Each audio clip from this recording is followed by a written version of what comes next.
I watch a lot of traffic stop footage, body cam videos, roadside DUI investigations, routine pulls that suddenly turn serious. And there's one moment I've seen more than once that always sticks with me. A driver gets stopped for erratic driving. The officer walks up, starts talking, and within 30 seconds, the officer realizes something is off. Slurred speech, delayed responses, odd pupils, the smell of alcohol, whatever it is. The driver senses trouble and starts begging, "Come on, just let me go." And sometimes, the officer says something people don't fully understand until they're older. "I can't. If I let you go and you hurt someone down the road, I'm responsible." A lot of us heard similar lines growing up, from parents, teachers, bosses, and thought, yeah, right, what are the odds? But the older you get, the more you realize those odds aren't theoretical. They happen.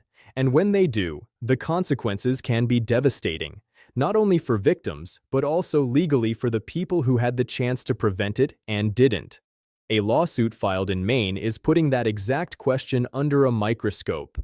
What happens when police stop a driver who appears impaired, then release them?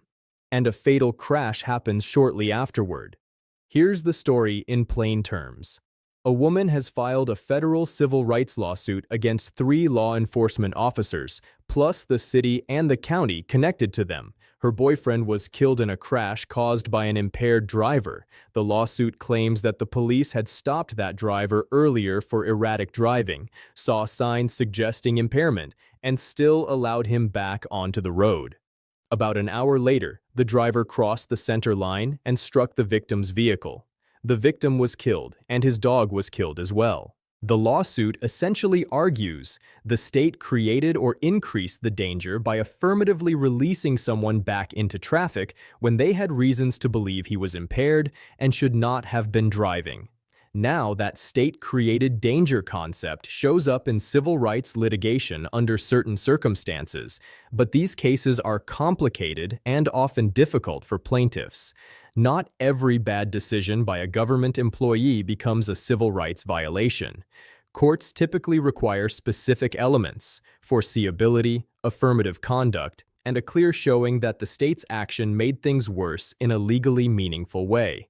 But let's look at what's being alleged, because the details matter. According to the complaint, police initiated the stop after a 911 call reported erratic driving. During the stop, at least one officer allegedly observed physical signs consistent with drug impairment, constricted pupils, for example, which can be associated with certain depressants or opioids. A supervisor and another officer reportedly arrived as well, so it wasn't just one person making a snap judgment alone. The vehicle was searched, and the allegation is that drugs or controlled substances were located.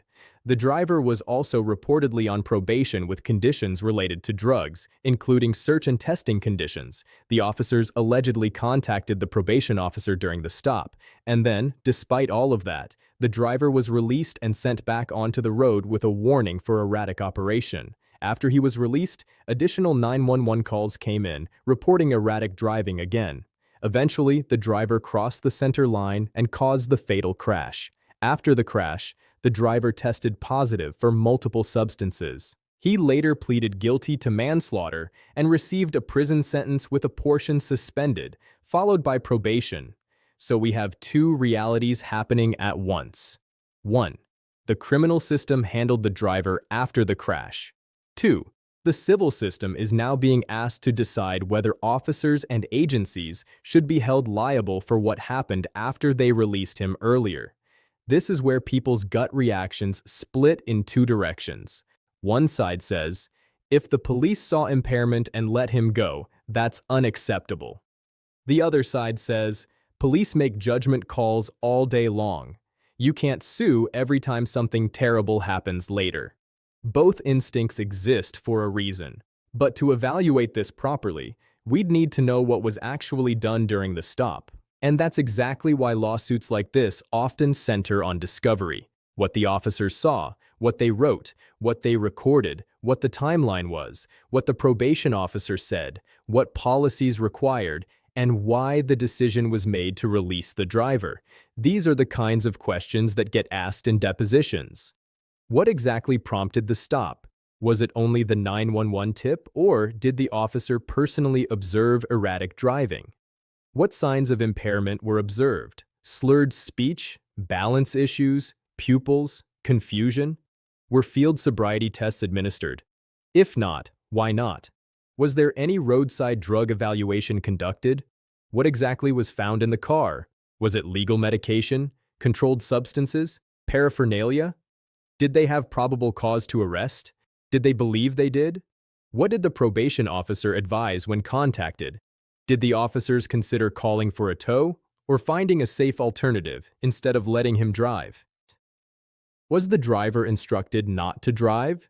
Did he have a sober person available? Did officers follow him after the stop to ensure safety, or was he simply released and left unattended? Did department policy require additional steps if impairment was suspected? Why was a warning given instead of further investigation, citation, or arrest? And there's a bigger question that hangs over everything: foreseeability. In civil rights litigation, it's not enough to say something bad happened later. The plaintiff often has to show the government's action created a foreseeable and specific danger to the victim. The allegation here is essentially there were multiple warning signs, and releasing the driver created a predictable risk to the public. The fact that there were reportedly multiple 911 calls before and after the stop makes the timeline even more important. It raises a question. If multiple people saw the same erratic behavior, how did the stop end with a release? To be clear, we don't yet know the officer's side of the story. There may be facts not included in the public summary. There may be reasons they believed the driver was not impaired enough to arrest. There may be complications about evidence, procedures, or what was legally provable at the moment. But the core issue remains. A stop happened, impairment was allegedly visible, and a fatal crash happened later. That combination almost guarantees litigation, even if the case ultimately settles or gets dismissed. And this is why you hear officers say, "If I let you go and you kill someone, I'm on the hook." Because sometimes they are, legally, politically, professionally, or all three. Now, will this case go to trial? It may settle. Many cases like this do. Settlements can happen for many reasons: cost, risk, uncertainty, public pressure, or practical desire to avoid a long legal battle. But if it does proceed, it may reveal a lot about policy, training, enforcement decisions, and whether departments are equipped and staffed to handle suspected impairment calls the way the public expects. And underneath all the legal analysis is the saddest truth. Regardless of how the lawsuit ends, a man is dead, and so is his dog. That's not a headline. That's a permanent loss. If there's one lesson here for the rest of us, beyond the lawsuit, it's that impaired driving isn't an isolated mistake. It's often a chain of missed interventions. Someone notices, someone calls, someone stops, someone releases, and then the road decides the rest. If you have thoughts on this kind of case, where police stop a driver and later a fatal crash happens, what do you think the standard should be for liability? Should warning signs be enough, or should the law require proof that the officers violated a specific duty?